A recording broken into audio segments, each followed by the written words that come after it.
할렐루야. 네, 네, 반갑습니다. 약 300여 명이 되는 VIP들이 우리가 그 정한 주일날 다 와서 우리가 기도하고 준비한 것 이상으로 하나님께서 우리에게 은혜 주시기를 주님의 이름으로 축복합니다. 좀 전에도 이제 목사님 말씀하셨지만 그 청년들이 진로를 선택하거나 취업하거나 결혼 그리고 또 여러분들이 어떤 인생의 중요한 걸 결정을 할 때 우리는 하나님의 뜻을 구합니다. 자, 그런데 그럴 때마다 하나님의 뜻이 명확하게 우리의 삶 가운데 다가옵니까? 예, 다시 잠깐 편집이요. 네. 하나님의 뜻이 우리에게 명확히 다가오나요? 좀 다가왔으면 좋겠는데 하나님은 또 그렇게 안 하시죠. 예, 그래서 하나님이 별로 친구가 없어요. 예, 하나님 혼자 노세요. 자, 근데 우리가 가끔은 너무나도 하나님의 신비한 뜻을 추구하는 나머지 우리들에게 주어진 것들에 대해서 잊어버리고 살 때가 너무 많다는 거예요. 인생의 결정적인 순간에는 하나님의 뜻을 구하지만 이미 우리들에게 주신 하나님의 뜻이 있음에도 불구하고 그것을 약간 소외하고 무언가 특별하고 내가 평소에 경험하지 못했던 것들을 찾으려고 하는 것이 또 우리 인간의 마음이기도 하다는 거죠. 그런데 이미 하나님께서 우리에게 주신 하나님의 뜻이 있어요. 그게 바로 오늘 본문에 나온 항상 쉬지 말고 범사에 이게 뭐라고? 이 세 가지가 하나님의 뜻이래요. 이미 우리에게 주신 하나님의 뜻이 있어요. 그게 바로 항상 기뻐하는 거예요. 여러분 항상 기뻐하시죠? 그 비법 좀 알려주시겠어요? 저는 항상 기뻐 못하는데. 여러분 쉬지 않고 기도하시죠? 목사님 어떻게 기도회를 많이 하셨길래 저는 기도할 때마다 놀 때가 더 많거든요. 여러분 범사에 감사하시죠? 네. 제가 축도하고 마치겠습니다. 범사에 다 감사하신다는데 뭐 지금 할 필요가 뭐가 있겠어요? 그런데 이게 우리가 생각보다 잘 안 되는 경우들이 있어요. 근데 왜 안 될까? 저도 이제 고민이 있었고 사람들하고 만날 때 크리스찬이라면 항상 기뻐하고 어디서든지 우리가 기도할 준비가 되어 있고 모든 일에 감사해야 되는데 이게 잘 안 될까? 왜 안 될까? 나중에 이제 제가 약간 곰곰이 생각해 보니까 그 이유를 알겠더라고요. 자, 좀 PT 좀 띄워주시겠어요? 먼저 우리가 좀 세상에서 사람들이 해 나가는 이야기를 좀 먼저 볼게요. 저기는 안 보이나요? 제 정면에도 좀 띄워주시겠어요? 네.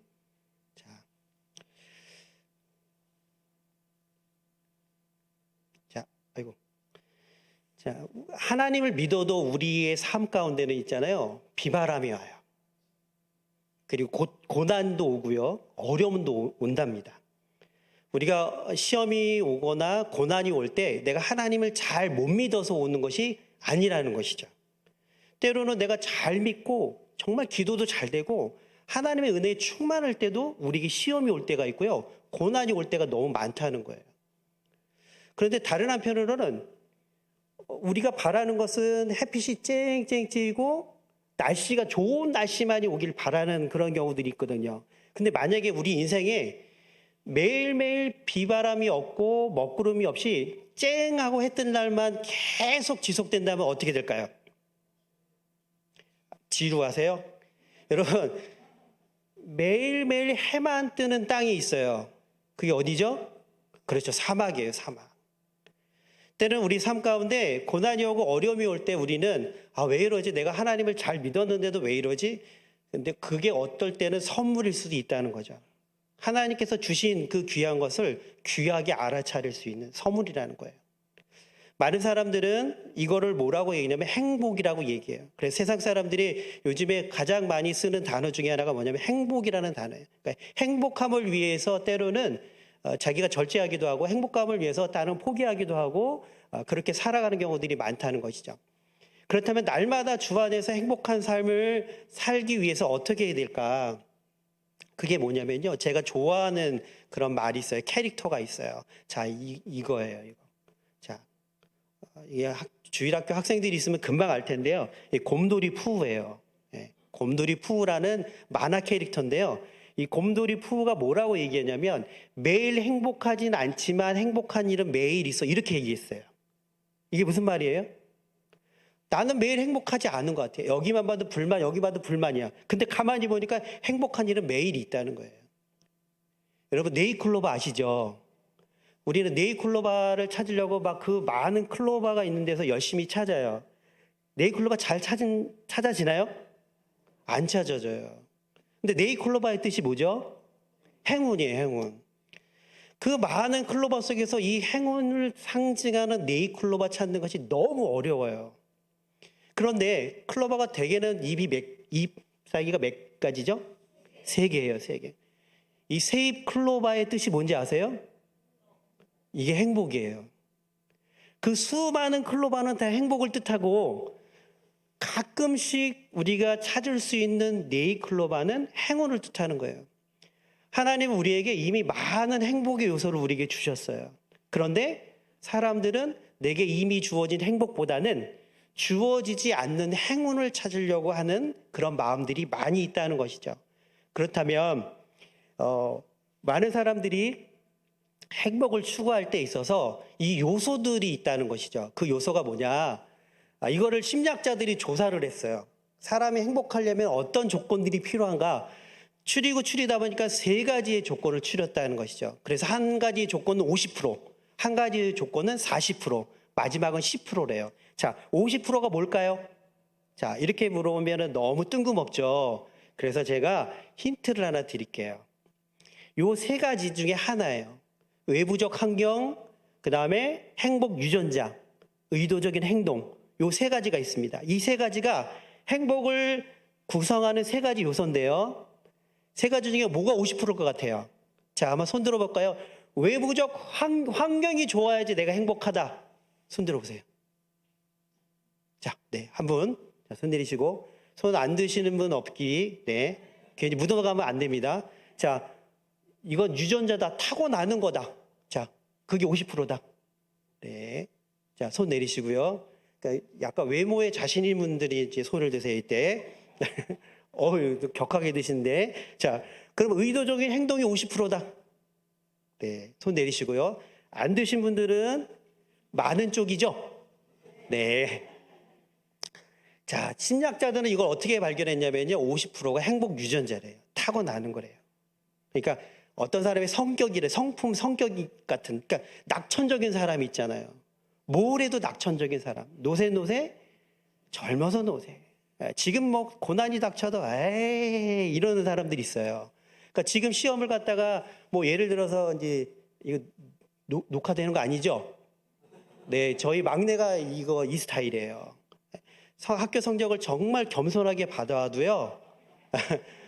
그렇게 겸손 안 해도 되는데 다른 걸로 섬기면 좋은데 성적으로 섬기려고 그래요, 애들을. 그래서 이제 너는 좋은 점수 받고 나는 섬김의 점수 받을게. 그런데 막 혼나잖아요. 근데 5분이 안 지나가요. 5분 안 지나고 막 그렇게 혼나고도 아빠, 엄마 막 이렇게 뭐 오늘 뭐 피자 사줄 거야 뭐 이렇게 오는 거예요. 지금 피자가 막 넘어가냐 막 이래도 괜찮대요. 자기 밑에 몇 명이 또 있대요. 그럴 정도로 낙천적인 그런.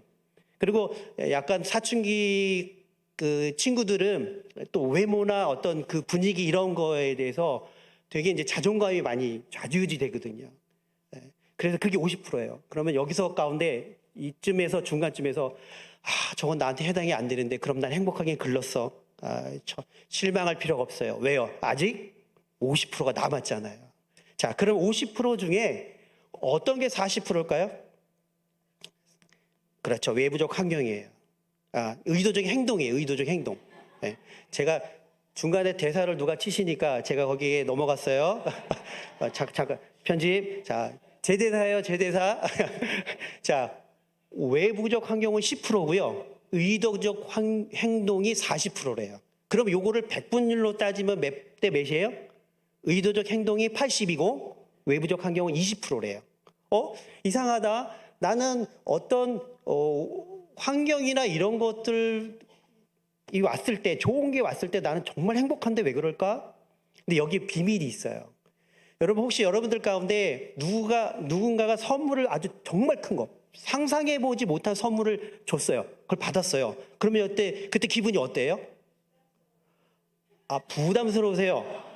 뭐 그럴 수 있어요. 그분이 또 뭘 요구할 수도 있으니까. 그렇죠? 부담스러워도 좋으니까 저는 좀 그런 걸 좀 받아봤으면 좋겠는데.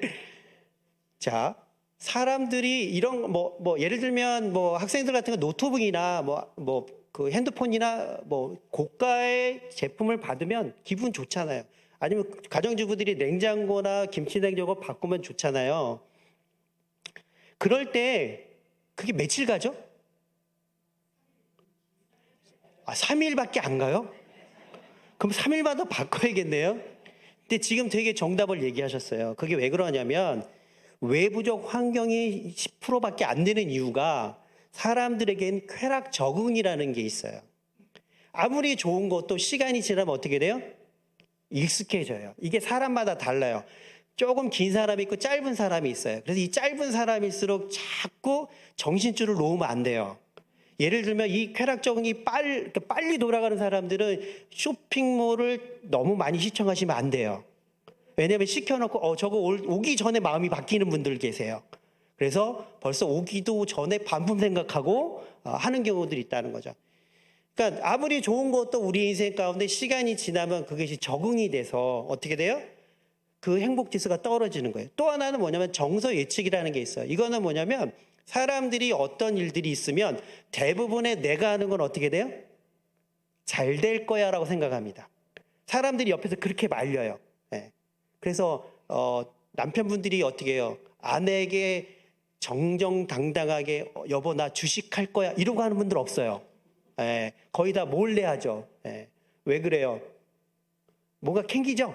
예, 근데 문제는 뭐냐면 그게 안 될 걸 알면서도 꼭 혹시 여기 주식 관련된 직업이나 회사 다니신 분 계시면 예를 든 겁니다. 꼭 그렇다는 게 아니에요. 예. 그런 것들을 할 때 보면 확률이 떨어져도 내가 하면 어떻게 돼요? 잘 될 거야 라고 생각하는 경우들이 있어요. 그래서 안 되는 거는 그냥 무시해버리고 좋은 것만 보는 거예요. 이게 바로 정서 예측이라는 거예요. 근데 시간이 지나면 어떻게 돼요? 현실이 드러나면 그런 줄 알았는데 이게 안 됐네 라고 해서 이 외부적 환경의 만족도가 떨어지는 것이죠. 그렇다면 우리가 자신의 행복을 위해서 할 수 있는 것이 100이라면 의도적 행동이 80%래요. 그러면 이 의도적 행동에 따라서 우리의 행복이 어떻게 돼요? 좌우되는 것이죠. 자, 어떤 걸 하면 좋을까요? 학자들이 찾아봤더니 비교하지 않기, 목표를 향해 노력하기, 몰입하기, 용서하는 법 배우기, 건강을 챙기기, 인간관계 맺기, 긍정적인 생각하기, 다양한 것들을 다 몇십 년의 연구를 해서 이런 것들을 갖다가 발견을 했어요. 그런데 제가 정 가운데 하나 비워뒀죠. 이것 가운데 가장 효과가 좋고 가장 영향력 있는 게 한 가지가 있어요. 뭘까요? 제가 오늘 뭐 얘기하려고 그러죠? 그렇죠. 감사 얘기하려고 그러죠. 그럼 답이 뭘까요? 그렇죠. 감사하기였어요. 이건 크리스찬들이 발견한 게 아니에요. 일반 심리학자들이 발견한 거예요. 그래서 3달 동안 우울증에 걸린 사람들을 갖다가 데리고 실험을 했어요. 3달 동안 우울증에 걸린 사람들을 몇 명을 놓고 이 사람들한테 매일매일 감사하기를 시켰어요. 3개월 뒤에 우울증이 현저하게 감소가 됐어요. 이게 바로 세상에서 행복하기 위해서 열심히 노력하는 방법을 찾아낸 것이 뭐예요? 감사였다는 거죠. 근데 여러분, 감사는 원래 어디에 있었어요? 오늘 읽었잖아요. 이 사람들이 찾아낸 거는 긍정심리학이라고 그래갖고 몇십 년이 안 된 겁니다. 근데 이미 이 비법은 어디에 있었어요? 2000년 전 성경에 있었다는 거예요. 여러분, 세상 사람들도 자기의 행복을 위해서 무엇을 해야 될지 노력하고 찾고 그걸 실천하고 있어요. 그래서 서점에 가보면 감사에 대한 책들이 많은데요. 한 70% 이상이 일반 사람들이 쓴 겁니다. 심지어는 EBS에서 이걸 갖다가 다큐멘터리를 제작을 했어요. 이것이 어떻게 사람의 삶과 행복에 연관되어 있는지 이걸 했다는 것이죠. 그렇다면 기독교인으로서 이미 우리에게 주신 하나님의 뜻을 이 감사를 갖다가 범사에 하려면 어떻게 해야 되는 거예요? 아까 곰돌이 푸가 얘기했던 것처럼 우리가 어떤 부분에 있어서 기도하면서 삶을 살아가면서 새로운 감사를 찾는 것도 중요하지만 하나님이 이미 우리에게 주신 것들을 갖다가 찾고 그것을 누리는 것도 중요하다는 것이죠. 그렇다면 감사가 무엇인지를 새롭게 우리가 살펴볼 필요가 있다는 거예요. 여러분 언제 감사하세요? 대부분이 외부에서 타인이 내게 새로운 선물을 준다던가 내가 예측하지 못하고 예상하지 못했던 어떤 특별한 사건이 내게 온다던가 그럴 때 많이 감사하잖아요. 그래서 교회 안에서도 우리가 감사 얘기는 많이 하지만 하나님 감사합니다. 아유 누구 감사해요라고 얘기하지만 정작 지금 지난 일주일 동안 어떤 부분이 감사했습니까? 라고 서로 나눠보세요. 그러면 너무 막연한 거예요. 왜요? 내게 특별한 사건이 없었던 것 같은데, 내게 특별한 일이 없었던 것 같은데 그렇게 생각하는 경우들이 많이 있다는 것이죠. 진짜 감사는 뭐냐면, 자 한번 쫓아해볼까요? 당연한 것을 당연하게 생각하지 않기. 그때 감사가 시작되는 거예요. 여러분 예를 들어서 오늘 주일날, 요즘에는 점심 때 식사하시죠? 예, 교회에서 식사하시면 여러분 그 식사 당번 분들께서 정말 그 어제부터 시장도 보고 아침에 와서 미리 준비도 하고 예배 참석했다가 또 부지런히 가서 하시잖아요. 자, 그럴 때 점심을 먹을 때 여러분 어떤 마음을 가지세요? 그쵸. 근데 저쪽 동네 사람들은 안 그래요. 저쪽 동네 사람들은 어떻게 생각하냐면 식사 당번이니까 당연히 해야 되는 거지. 어? 식사 당번이 그럼 주일날 뭐 나도 당번 되면 나도 하는데 뭐 저거 하는 게 뭘 유세야. 이렇게 생각하는 사람들이 종종 있는 거예요. 여러분 집에서 예를 들면 아내가 새벽같이 일어나서 아침밥을 해준다든가 아니면 엄마가 나에게 용돈을 주신다든가 아빠 용돈을 주신다든가 그럴 때 여러분 어떻게 하세요? 감사해야 되죠. 근데 저쪽 동네 사람들은 X에 따라 감사가 달라요. 그러면 아빠면 당연히 용돈 줘야 되는 거 아닌가? 엄마면 당연히 아침밥 차려줘야 되는 거 아니에요? 내가 나가서 돈 버는데? 라고 생각하면 그때 감사의 마음이 생길까요? 아니에요. 감사는 어디서부터 출발하냐면요. 당연한 걸 당연하게 생각하지 않을 때 생각하는 거예요. 근데 많은 사람들이 이걸 왜 감사하지 못하냐면요. 그거를 내가 당연히 받아야 된다고 생각하기 때문에 그렇습니다. 자녀들도 마찬가지예요. 여러분, 감사는 있는 모습 그대로를 받아들일 때 감사가 시작되는 거예요. 근데 많은 경우 우리는 어떻게 해요? 있는 모습 그대로를 갖다가 감사히 받아들이는 것이 아니라 어떻게 하면 감사하려고 그래요? 그 사람이 내 기준에 변하거나 맞춰질 때 감사하려고 그러는 거예요. 이게 꼭 우선순위가 바뀌어야 되는 거예요. 지금 볼 때 별 볼 일 없고 지금 볼 때 부족해 보이고 지금 볼 때 이것이 아쉬워 보여도 그것 자체를 감사하는 거예요. 그럴 때 뭐예요?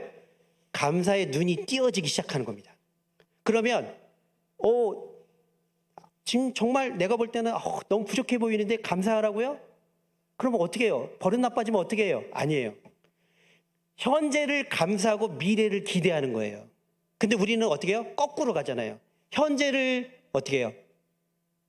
감사하는 게 아니라 현재를 기대해요.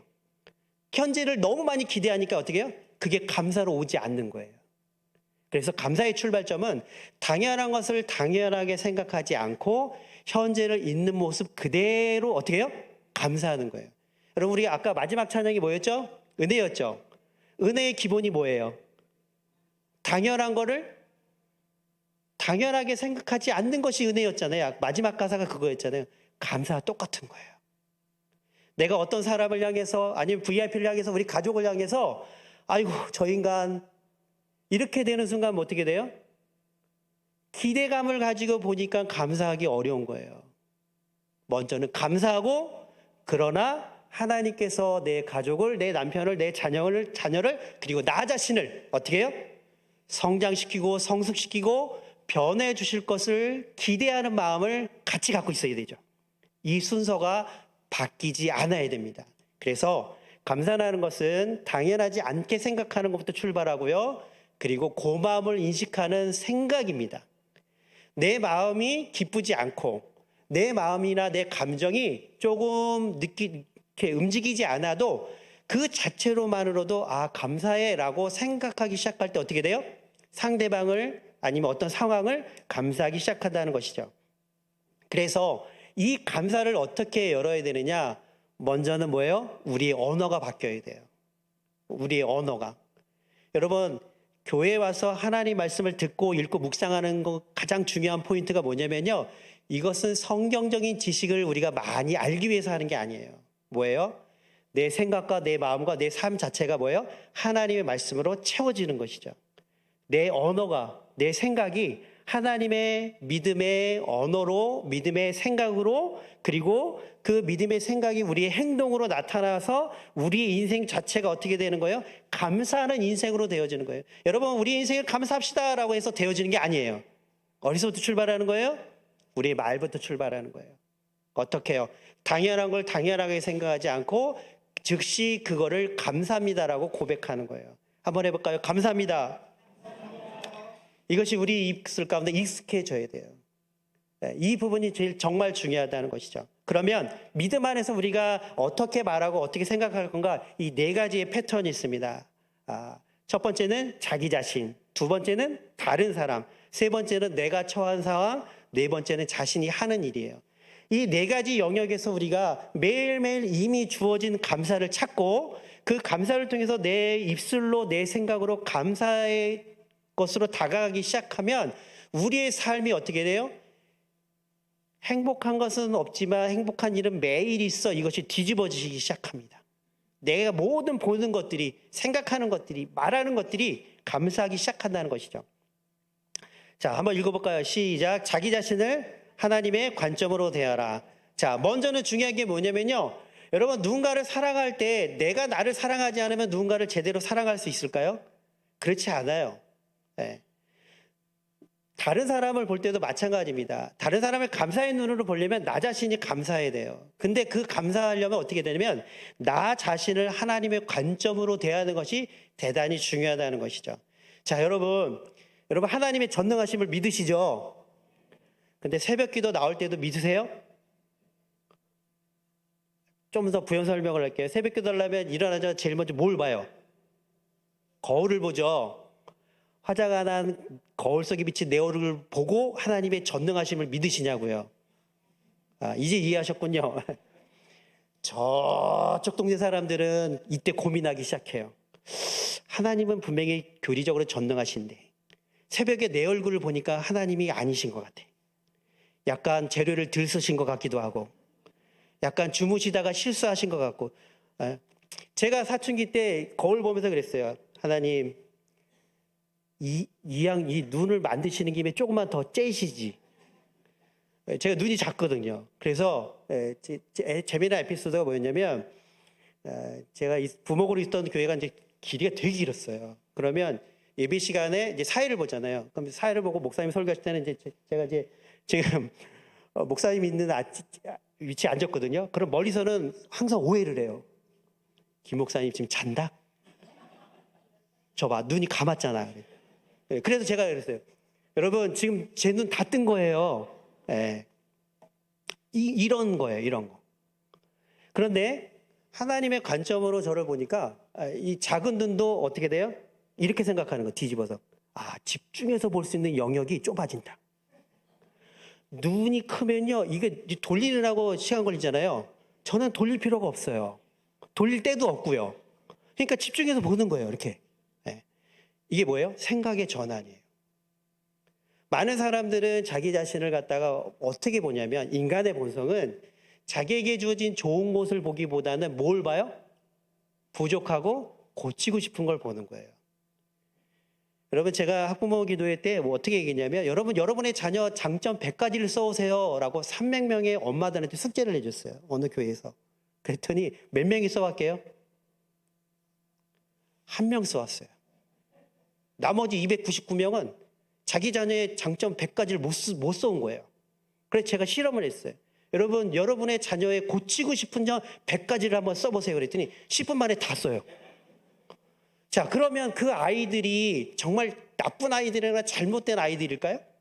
아니에요. 평소에 이 부모님들이 뭘 본 거예요? 아이들을 볼 때 불꽃 같은 눈동자로 고치고 이런 것만 보니까 어떻게 해요? 평소에 그 관점으로 보는 거죠. 여러분, 누군가를 사랑하거나 누군가에 감사하려면요, 먼저 나 자신을 봐야 돼요. 나는 어떤 사람이에요? 은혜는 뭐냐면요, 하나님의 은혜를 받았다고 할 때 우리는 우리의 마음이나 감정이 움직이는 그것도 있지만, 성경이 말하는 은혜는 우리의 자격과 조건과 능력과 모든 것들과 상관없이 우리 있는 모습 그대로를 하나님 우리를 사랑하시고 받아주셨다는 게 은혜예요. 여러분 믿습니까? 하나님 우리를 그렇게 보시는데 우리는 우리를 그렇게 안 봐요. 하나님 우리를 그렇게 사랑하시는데, 우리를 그렇게 사랑하셔서 십자가에 못 박혀 돌아가셨는데 우리는 우리 자신을 갖다가 자꾸 하나님의 관점으로 보는 것이 아니라 다른 모습으로 보는 거예요. 그러니까 누구 만나면 위축되고 누구 만나면 아닌 것 같고 자꾸 비교하고, 그러니까 내 자신을 제대로 못 보는 것이죠. 감사의 출발점은 자기 자신을 하나님의 관점으로 보는 거예요. 자, 한번 이렇게 해보세요. 나는 소중한 사람입니다. 예수님 때문에 존귀한 사람입니다. 여러분 믿습니까? 여러분, 내가 나를 존귀하게 여기지 않으면 다른 사람들이 나를 존귀하게 여기지 않아요. 내가 나를 감사하지 않으면 다른 사람들이 나를 감사하지 않아요. 감사의 출발점과 끝은 하나님의 관점으로 나를 보는 겁니다. 그래서 맥스 루키드 목사님이 이 동화책을 이걸 썼는데요. 너는 소중하다, 너는 특별하다라는 어린이 동화책이 있는데요. 거기에 복음을 한마디로 이렇게 하겠어요. 너는 단지 너라는 이유만으로 특별하다. 여러분, 나 자신은 나라는 이유만으로 특별한 거예요. 왜요? 나는 하나님의 형상으로 만들어진 사람이고, 나는 예수님 안에서 새로운 피조물이고, 나는 예수 그리스도를 닮은 그 사람이기 때문에 나는 존귀한 사람이고 특별한 존재예요. 이것이 은혜이고 이것이 감사의 출발점이라는 거예요. 그럴 때 어떻게 하냐면요, 내 자신을 그렇게 볼 때 다른 사람을 하나님의 관점으로 볼 수 있어요. 다른 사람이 그때 어떻게 보여요? 다르게 보이기 시작하는 거예요. 예전에는 저 사람이 저랬는데 내가 다시 보니까, 하나님의 관점으로 보니까 저 사람이 얼마나 존귀한지를 알겠어 라고 하는 거죠. 자, 제가 안경을 썼습니다. 이 안경에다가 빨간색 사인펜으로 여기 안경 안에다가 빨간색 사인펜을 그려요. 막 칠해요. 그럼 세상이 어떻게 보일까요? 빨갛게 보여요. 하나님의 관점으로 세상을 보고 하나님의 관점으로 사람을 보기 시작하면요, 그 사람이 달리 보이기 시작하는 거예요. 뭐가 잘했기 때문에, 뭐가 특수하기 때문에 달리 보이는 것이 아니라 이 시각이 변할 때 달리 보는 거예요. 자, 이게 중요한 게 뭐냐면, 여러분들이 가족들을 갖다가 혹시 가족 가운데 VIP가 있다면, 전도 대상자가 있다면 너는 왜 교회 안 다녀? 이게 아니에요. 뭐예요? 하나님 믿을 사람이야 라고 보고 나누는 것과 저 인간 이렇게 보는 것과는 말이 달라질 수밖에 없는 거예요.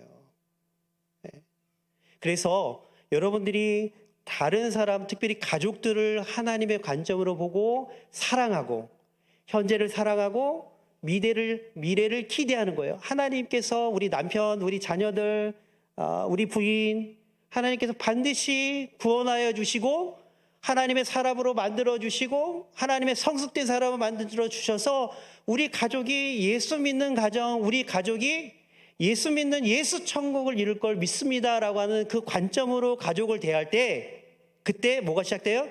전도가 시작되는 거예요. 내가 교회에서 이렇게 열심히 하는데 당신이 교회 안 나가니까 내가 교회에서 창피해. 이런 마음 먹기 시작하면 어떻게 되는 거예요? 그때는 이 사람을 복음을 전하는 게 아니라 어떻게 되는 거예요? 내 체면 때문에 인간아 한 번만 와줘, 이렇게 되는 거죠. 여러분, 사람들은요, 복음을 듣지 못해서, 예수님을 알지 못해서 하나님을 믿지 않는 시대는 지났습니다. 지금은 어떤 시대예요? 복음을 보여주는 시대예요. 복음을 어떻게 보여줘요? 예수 그리스도를 믿는 내가 내 삶을 통해서 보여주는 거예요. 여러분, 완벽한 삶을 보여주는 게 아니에요. 이 세상에 어떤 사람이 완벽한 사람이 있을 수 있어요? 그런데 어떻게 보여주는 거예요? 저 사람이, 내 아내가, 내 남편이 교회만 갔다 오면 뭐가 좀 변하기 시작해요. 조금씩. 말이 달라지고 행동이 달라지고, 옛날에는 반찬 투정했는데 지금은 아무거나 쉰 거, 유통기한 지난 거도 그냥 감사해 막 이렇게 먹고, 저 인간이 왜 저러지? 막 이런 거. 그래서 우리가 말하고 행동하는 것이 정말 완벽한 게 아니라 이전과 달라진 모습들이 조금씩 보여주면서 교회라는 것을 궁금하게 만드는 역할을 하는 사람들이 누구여야 돼요? 우리여야 되는 거예요. 사단에 사로잡힌 이 세상 사람들은요, 마음이 강팍해서요, 예수님의 복음을 전하면 거기에 둘 중에 하나예요. 꼬꾸라지든지 아니면 어떻게 해요? 더 거부하는 거예요. 근데 그걸 무장해제시키는 게 뭐예요? 우리의 온유한 삶이에요. 이전에는 이랬던 사람이 하나를 믿으면서 조금씩 변하는 거예요. 당신이 이렇게 하는 거 보니까 뭔가 있는 것 같아. 그러면 된 거예요. 당신이 이렇게 하는 거 보니까 뭔가 좀 달라진 것 같아. 그게 바로 전도의 출발점이라는 거예요. 그래서 여러분, 남은 기간 동안 3주 남았다고 제가 들었는데, 다른 것보다 지금 조금 이따가 제가 방법을 알려드릴 텐데, 그 방법을 가지고 가족들에게 가서 감사의 표현을 하고 감사의 일기장을 공유하시면서 다른 말 하지 않는 거예요. 내가 교회만 다녀오면 감사거리가 하나씩 늘어나는 것을 말로, 행동으로, 글로 표현하기 시작하는 거예요. 그럴 때 우리 한번 그날 교회 특별한 행사니까 한 번만 와줘. 그러면 그래, 내가 한 번만 가줄게 그럽니다. 근데 그렇지 않고 맨날 교회 열심히 한다고 설거지도 안 해놓고 애들 밥도 안 해주면서 교회 가야 돼 그러면 밥이나 해주고 그런 소리에 이런 소리 나오는 거예요. 네. 저쪽 동네 얘기합니다. 네. 그래서 가족들을 대할 때도 예수님을 아직 믿지 않아도 좋아요. 그분을, 아니면 전도대상자를 뭘로 보는 거예요? 하나님의 관점으로 대하는 거예요. 그 사람도 하나님의 형상으로 만들어진 사람이고 하나님 믿을 사람이라고 확신을 가지면서 그 사람들을 대하기 시작하는 거죠. 그래서 그 사람도 하나님이 인정한 하나님의 자녀이고 하나님의 준비된 자녀, 예정된 하나님의 자녀입니다 라고 생각하고, 그래 당신도 괜찮은 사람이야, 당신도 소중한 사람이야 라고 그렇게 대하기 시작할 때 어떻게 해요? 그 사람에게 나오는 모든 것들을 감사할 수 있다는 거예요. 세 번째는 당면한 상황을 믿음으로 대하는 겁니다. 여러분, 전도할 때나 삶을 살아갈 때 어때요? 어려움이 많이 오죠. 그럴 때마다 우리는 어떻게 돼요? 낙심될 때도 있죠. 힘들 때도 있죠. 상황이 안 좋으면 어떻게 돼요? 내가 이렇게 열심히 기도했는데 왜 이러지? 내가 이렇게 열심히 기도했는데 왜 우리 가족들은 교회에 나오지 않는 거지? 라고 자꾸 안 좋은 쪽으로 생각하는 경우들이 종종 있다는 거예요. 그런데 잠시의 낙심은 될 수 있지만 그것이 오히려 우리에게 기회가 될 수도 있다는 거예요. 자, 예를 들면 이겁니다. 상황을 믿음으로 본다는 건 이거예요. 여러분, 지금 이 상황 속에서 누가 더 곤란한가요? 네, 개구리가 목을 잡고 있어요. 개구리가 곤란해요? 새가 곤란해요? 네, 그렇죠. 둘 다 곤란하긴 한데, 자, 누가 이길 확률이 높을까요? 개구리가 훨씬 높죠. 네, 상황을 보면 저 새는 얼마 못 버텨요. 왜요? 지금 숨이 막혀가고 있잖아요. 이게 뭐냐면 저 네버 에버 기브업이라는 게 절대 포기하지 마라는 건데, 극한의 상황에 갈 때도 포기하지 않으면 어떻게 되는 거예요? 살아난다는 의미인데, 우리의 상황 가운데 우리가 원하지 않는, 그리고 안 좋은 상황이 올 때랄지라도 그 상황을 뒤집어 보는 훈련이 필요합니다. 그게 바로 믿음이에요. 알프스의 산맥에 이렇게 보면 이렇게 쭉 산 올라가는 기차가 있습니다. 그런데 그 기차가 쭉 올라가다 어떤 일이 일어나면 기차가 멈췄어요. 산 정상 바로 밑에서. 그랬더니 이 기관사가 뭐라고 얘기하냐면, 승객 여러분, 광고를 말씀드리겠습니다. 지금 좋은 뉴스와 굿 뉴스와 배드 뉴스가 있습니다 라고 얘기한 거예요. 자, 안 좋은 소식은 뭐냐면 지금 기관차의 엔진이 고장나서 기차가 멈췄습니다라고 했던 거예요. 그럼 좋은 소식은 뭘까요?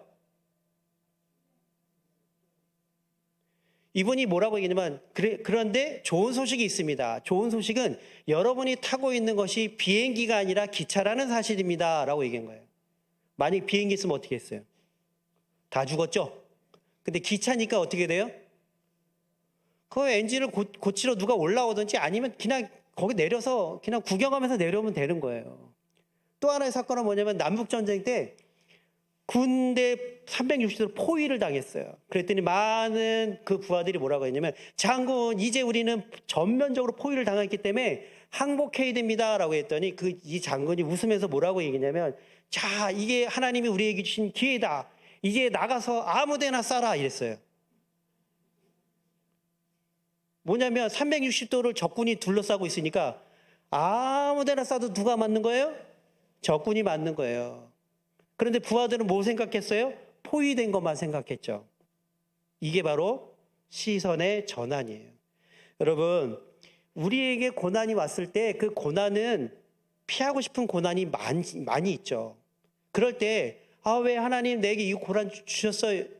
원망이 있을 수 있지만, 하나님 이 고난을 통해서 제게 주실 선물이 뭐예요? 라고 다른 관점으로 보면 그것이 어떻게 돼요? 오히려 우리에게 축복이 될 수도 있다는 거예요. 그래서 내가 당한 상황을 어렵다고만 보는 것이 아니라 그 상황 가운데 내게 주시는 놀라운 점이 뭔가를 보는 거예요. 자, 마지막으로 뭐냐면 지금 하고 있는 일을 하나님의 일로 대하는 거예요. 내가 하는 일이 때로는 교회 안에서만이 하나님의 일이 아니라는 거예요. 내가 하는 모든 일이 뭐예요? 하나님의 일이 될 수 있어요. 제가 지금 이렇게 설교 겸 강의를 하고 있잖아요. 자, 이게 지금 이렇게 단위에서 하나님의 뜻을 전하는 것은 거룩한 일입니까? 거룩하지 않은 일입니까? 거룩한 일이죠. 그럼 오늘 주일 식사당번 하신 분들 있죠? 그럼 주일날 식사당번 하신 분들은 그 일이 식사당번이 거룩한 일이에요? 하찮은 일이에요? 됐어요. 근데 저쪽 동네 사람들은 하찮은 일이래요. 목사님 설교는 거룩한 일이고 자기들 하찮은 일이래요. 그러나 성경은 그렇게 얘기하지 않아요. 성경 뭐라고 해요? 골로새서에 모든 일을 죽게 하듯 하라고 그랬죠. 이게 핵심이에요. 어떤 아이가 와갖고 물어봅니다. 아저씨 뭐 하세요? 야, 너 애들은 가 여기 다쳐. 지금 내가 뭐 하냐면 이거 한 장 사고 일당을 하루에 10만 원 받는 일을 하고 있어. 힘들어 죽겠는데 말 시키지 마. 자, 이게 바로 잡이에요. 직업이에요. 근데 이 아이도 만만치 않았던 거예요. 옆에 있는 아저씨한테 또 갔어요. 아저씨는 뭐 하세요? 그랬더니 이 아저씨가 뭐라고 얘기냐면 지금 나는 기술을 배우고 있는데 저기 보인 사람이 정말 기술 짱이거든. 내가 저 사람한테 잘 배우면 나중에 일당도 높아지고 좋아지고 다른 여건이 좋은 데서 일을 할 수가 있어. 이게 바로 커리어예요. 내 경력을 쌓는 것이죠. 근데 마지막 아저씨한테 가서 이렇게 얘기했어요. 아저씨는 뭐 하세요? 그랬더니 지금 나는 여기에 많은 사람들이 예배할 교회 건물을 짓고 있어. 이 건물이 다 지어지면 이곳에서 많은 사람들이 하나님을 만날 수 있는 이 거룩한 일을 하고 있어 라고 얘기한 거예요. 이게 뭐예요? 콜링이에요. 소명이라는 거예요. 여러분 똑같은 일을 하죠. 근데 어떤 사람은 이거 하루 일당 10만 원으로 생각하고 일하는 사람과 이거 하면 내가 나중에 돈을 더 많이 벌 거야, 월급을 많이 벌 거야 라고 일하는 사람과 내가 지금 하는 일이 하나님의 생명을 구하는 교회 건물을 예배당을 짓는 거야 라고 하는 사람과 어떤 사람이 행복하게 일을 하고 어떤 사람이 열심히 일하고 어떤 사람이 꼼꼼하게 일을 할까요? 첫 번째일까요? 두 번째일까요? 세 번째일까요? 어떤 사람이 가장 행복할까요? 세 번째 사람이에요. 여러분들이 집에서 밥을 하던 아이를 키우건 그건 뭐예요? 하나님 나라의 자녀들을 키우는 일이에요. 그것이 바로 소명이에요. 우리 가정 가운데 안 믿는 가족이 있어요. 저 인간 사탄아 물러가라. 이게 아니라 내 눈물의 기도 때문에 한 영혼이 죽게 돌아올 수 있도록 나에게 소명 주심을 감사합니다라고 대하는 것은 천지 차이라는 것이죠.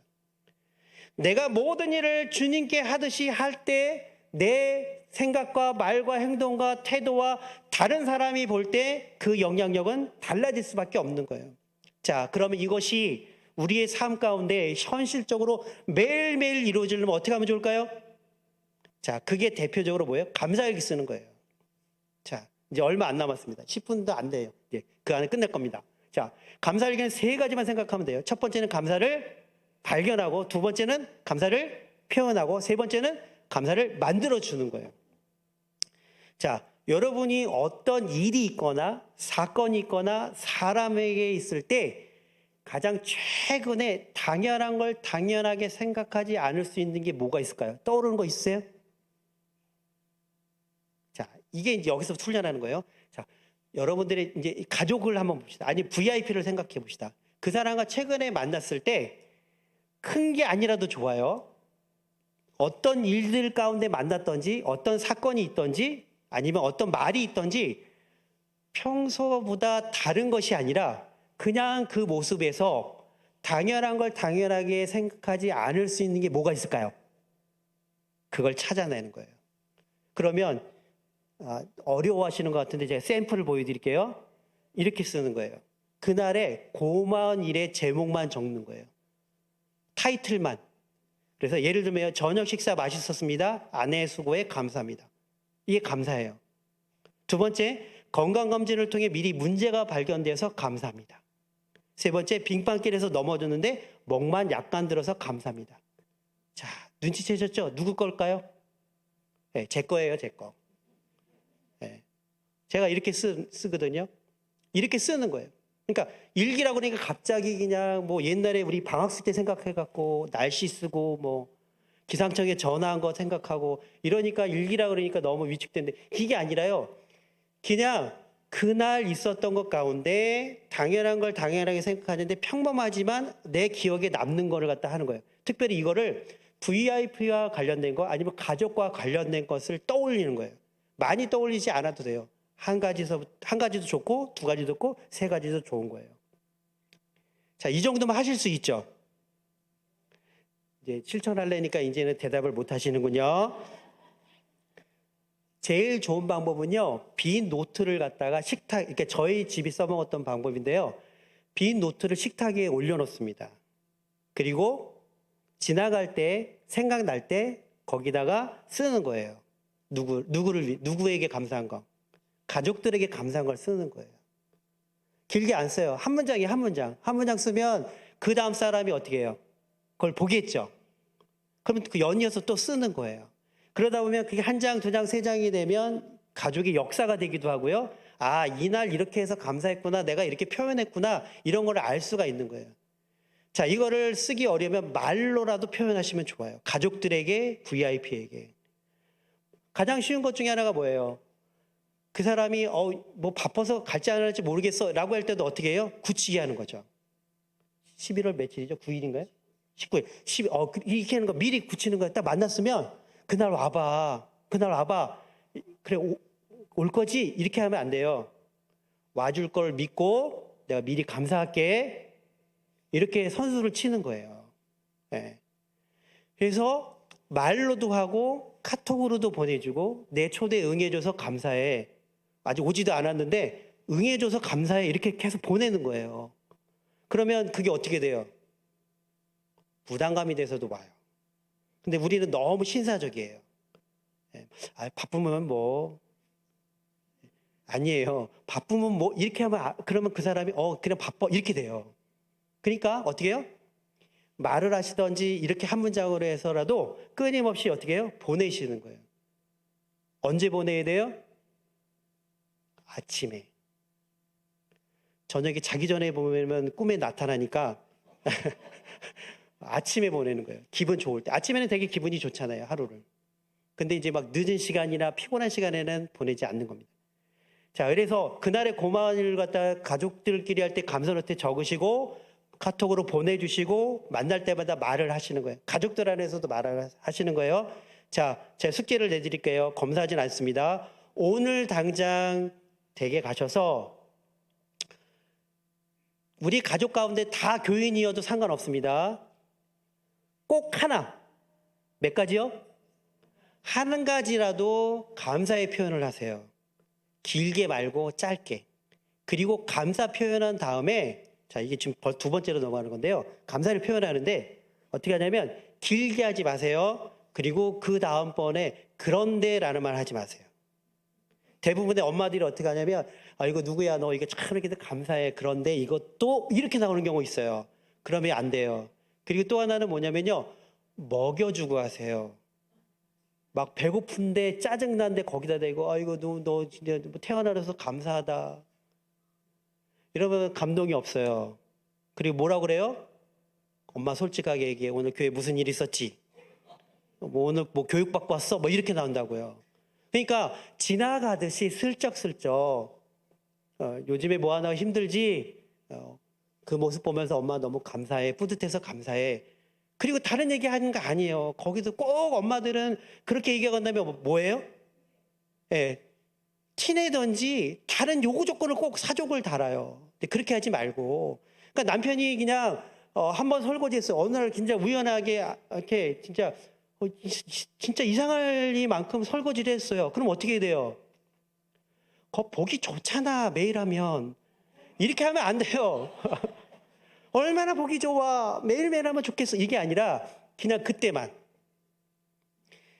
내가 몸이 안 좋았는데 당신이 설거지해서 너무 고마워. 여기서 멈추는 거예요. 그래서 남편이 분명히 뒷이야기가 있는데 안 하는데 이렇게 가야지만이 그 다음에 연결되는데 꼭 이렇게 하라 그러면 그냥 한 번에 다 본전을 뽑으려고 그러는 거예요. 그렇게 하시면 안 돼요. 그래서 감사 표현할 때도 적극적으로 화끈하게 단번에 딱 하고 끝내는 거예요. 그걸 생색내거나 아니면 거꾸로도 마찬가지예요. 그러면 내가 예를 들어서 가족이 나한테 고마운 점을 표현했어요. 그럼 거기서 멈추세요.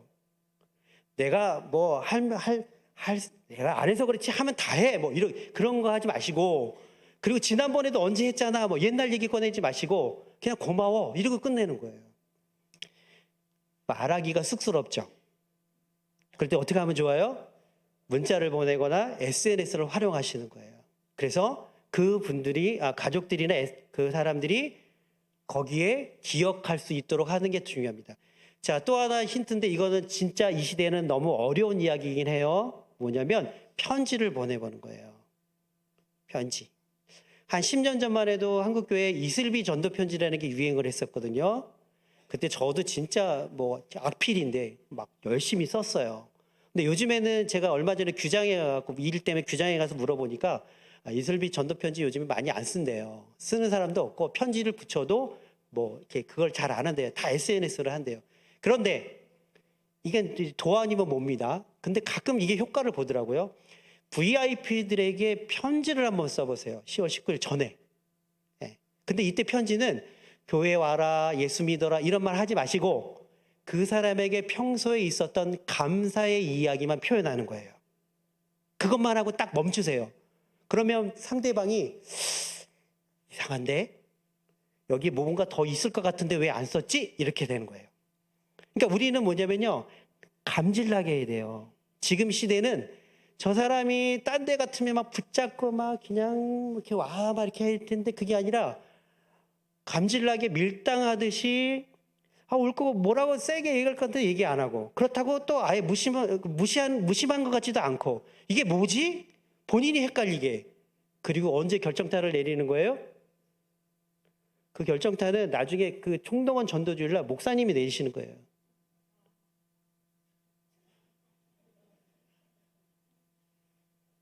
네, 굳어주셨어요. 그때 복음을 들을 수 있도록 우리가 사전 작업을 다 깔아놓는 거예요. 뭘로요? 감사로. 그 사람의 감사를 표현하고 하는 거예요. 물론 그렇다고 해서 그 총동원 전도주일날 VIP 초대 날 목사님이 복음 설교를 할 거니까 나는 그전에는 하면 안 돼. 이건 아니에요. 기회를 봐서 여러분들이 이 사람이 지금 들을 준비가 되어 있다고 생각하면 전하셔야죠. 그런데 너무 무리하게 강요하듯이 하는 것보다 그 사람의 마음밭을 옥토밭이 되어질 수 있도록 우리가 최대한으로 기도하면서 감사로 그렇게 하라는 것입니다. 마지막으로 뭐냐면요. 이거에 표현할 때도 이렇게 쓰는 거예요. 예. 맛있는 저녁 식사 만들어준 아내에게 설거지 해줄 수 있어서 감사. 예. 몸살 걸렸을 때 밥 해준 김 집사님에게 상추 줄 수 있어서 감사. 그러니까 내가 어떻게 표현했다 이런 부분들을 이렇게 쓰는 거예요. 그러면 나도 기억하고 그 상대방한테 또 기억하고 그 상대방도 지난번에 나한테 이렇게 표현해 준 거 너무 고마워 이렇게 얘기 나올 수도 있고요. 또 내가 이렇게 기록해 둔 이유는 내가 표현하는 게 매번 똑같으면 안 되잖아요. 그렇죠? 다르게 표현할 수 있도록 기억하는 거예요. 고마움의 표현도 어떨 때 말로 했다가 어떨 때 SNS로 했다가 어떨 때 선물로 했다가 선물도 종류도 다양하게 기록해 뒀다가 나중에 또 표현할 때 옛날 걸 보고 이번에 색다르게 해야지라고 하는 방법 중에 하나라는 것이죠.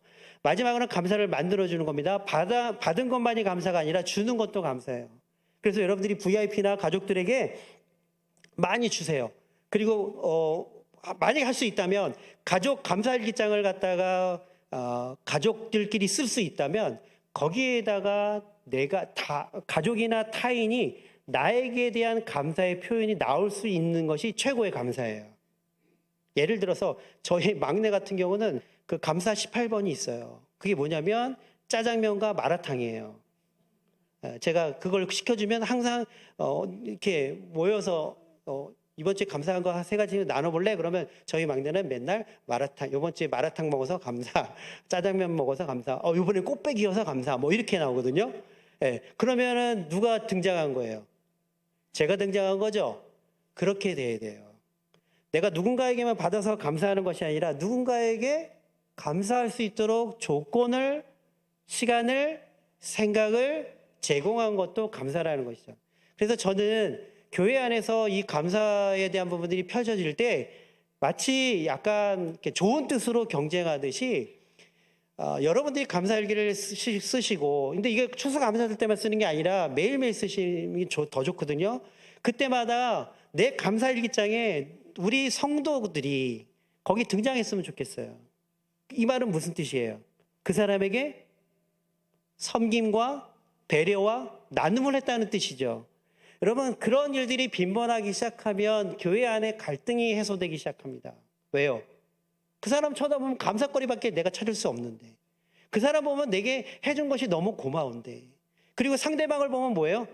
내가 저 사람 감사일기장에 등장하려면 내가 뭘 해줘야 될까? 이렇게 되면 서로 당연하게 섬길 수 있는 분위기가 형성이 되어진다는 것이죠. 섬김은 다른 것이 아니에요. 다른 사람들이 나를 고마워하기 시작할 때 그것이 섬김의 출발점이 된다는 거죠. 그래서 바라고 원하기는 여러분들이 누군가에게 베풀어진 일을 적고 그 다음에 그 사람들이 나를 통해서 베품을 받은 것들을 적는 그런 시간들이 날마다 있기를 주님의 이름으로 축복합니다. 그래서 이렇게 작은 노트는 아무거나 상관이 없어요. 그러니까 어느 교회에서는 제가 이렇게 했더니 거기서 결단을 해갖고 아예 노트 90일짜리 노트를 교회 자체로 제작을 했어요. 전 교회를 나눠주고 90일 동안 쓰게끔 만들었어요. 물론 매일매일 안 써줘도 괜찮다라고 제가 말씀을 드렸어요. 이걸 너무 의무감이나 뭐 율법적으로 막 안 하면 안 돼, 뭐 숙제하듯이 하는 것이 아니라 그날 내가 마음이 동하면, 그날 내가 감사의 일들이 있다면 그걸 적어서 그때 추수감사절 때 한번 해보시오라고 했더니 그 교회에 그때 예배가 한 200명 분들이 했을 때 200명 거의 다 쓰셨어요. 물론 90일을 다 채우지 못한 분들이 많이 계셨지만 이 강단 위에 그 시골에서 호박, 배추, 쌀 올라왔는데 제일 위에 뭐가 있었냐면 그 감사 노트 200권이 올라온 거예요. 그걸 보고 성도들이 뭐라 그랬냐면 옛날에는 저 호박 누구네 거지? 저 상추, 저 배추, 저 되게 농사 잘 졌네. 이러던 분들이 그 200권의 노트를 보는 순간 내 거 저기 있는데 이렇게 되는 거예요. 내게 올라가 있으니까 사람들이 어때요? 거기에 감동을 받을 수밖에 없는 거죠. 그렇게 하고 또 뭐 게시판에도 하게끔 하고 마치 연말에는 성탄 트리에 송구 영신 예배 때 올해 1년 동안 감사했던 거 적어서 다 트리 거기에 달기 하고 그렇게 해서 뭐 그걸 뽑기 위해서 서로 상을 나누고 다양한 방법을 통해서 교회 안에서 그렇게 서로가 서로에 감사하는 그런 부분들이 활용이 되니까 분위기가 너무 좋아진 거예요. 자, 이걸 어디서부터 하라고요? 여러분 가정에서부터 하시는 거예요. 이걸 어디서부터 하라고요? 여러분의 가정에서부터 VIP들에게. 그래서 만나면 나 교회 너 언제 나올 거야?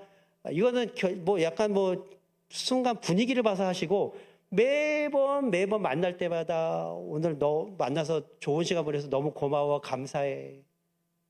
계속 감사의 표현을 하시고 감사하다는 말, 그리고 또 하나는 교회 갔다 왔는데 내가 이런 것 때문에 오늘 너무 감사했어, 너무 기분이 좋았어. 그냥 거기서 멈추시고.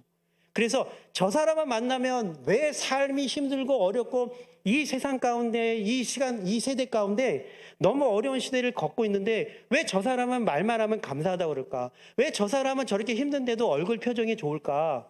어떻게 해요? 우리를 통해서 예수님을 생각나게 만드는 사람이 돼야 되는 거예요. 사람들이 우리를 보고 예수님을 생각나게 만드는 것은 큰 십자가를 지고 뭐 이렇게 팻말을 붙이고 해야지만이 저 사람 교회 다니는 사람, 이게 아니라 만날 때마다 말과 행동과 태도와 반응이 어떻게 저럴 수 있을까? 어떻게 저 상황 가운데도 감사할 수 있을까? 어떻게 힘든 상황 가운데서도 그렇게 웃으면서 내가 예수님 믿기 때문에 이렇게 감사해, 고마워라고 할 수 있을까? 그것이 바로 전도의 한 몫을 감당할 수 있다는 거죠. 바라고 원하기는 여러분들이 11월 19일 날 여러분이 그렇게 적어 놓으신 그 300여 명 가운데는 그 VIP들이 오셔서 어쩌면 우리가 적어낸 것보다 더 많은 인원들이 오기를 주님의 이름으로 축복합니다. 그리고 그분들이 왔을 때 몇 명 예수 믿었어, 그것도 중요하지만 그분들이 왔을 때 정말 말씀을 통해서 그리고 우리의 모습을 통해서 예수님을 궁금하게 하고 하나님 믿는 것이 무엇인가 다르다는 것을 느끼고, 아, 저 사람이 저래서 매번 나를 만날 때마다 감사하다고 그랬구나라는 하는 그런 느낌을 받아서 우리가 기도하고 생각하는 것 이상으로 하나님께서 귀한 은혜를 우리들에게 주시고 우리 VIP들에게 하나님이 만나주시고 그들 가운데 성령님께서 역사하여 주시기를 주님의 이름으로 축복합니다. 기도하겠습니다. 하나님 아버지 감사합니다. 우리가 일상 가운데 말하고 행동하고 생각하고 모든 가정과 또 우리 VIP들을 만날 때마다 그 모든 것들이 다 감사한 일임을 우리가 고백합니다. 우리가 살아가는 데 있어서 우리가 지금 이렇게 살아가는 것이 당연한 것 같지만 이것이 하나님의 은혜이고, 우리가 만나고 우리가 가정에서 자녀를 키우고 또 부부와 함께 가정을 이루면서 또 이렇게 신앙생활하는 것조차 그 모든 것 어느 하나 감사하지 않은 것이 없음을 우리가 고백합니다. 우리의 생각과 우리의 입술 가운데 날마다 감사가 넘치게 하여 주셔서 범사에 감사라는 이 하나님의 말씀과 하나님의 뜻을 온전히 이루며 살아가는 우리의 모든 삶이 되어질 수 있도록 주님 도와주시옵소서. 지금은 우리 구주 예수 그리스도의 은혜와 하나님 아버지의 놀라신 사랑하심과 성령님의 교통하심이 범사에 감사하며 특별히 우리가 기도하며 전도하길 원하는 우리의 가족과 VIP들 가운데 11월 19일이 우리 인생에 우리 천산중앙교회 잊을 수 없는 날이 되기를 기원하고 기도하고 바라는 우리 모두에게 지금부터 영원까지 함께 하시기를 간절히 축원하옵나이다. 아멘.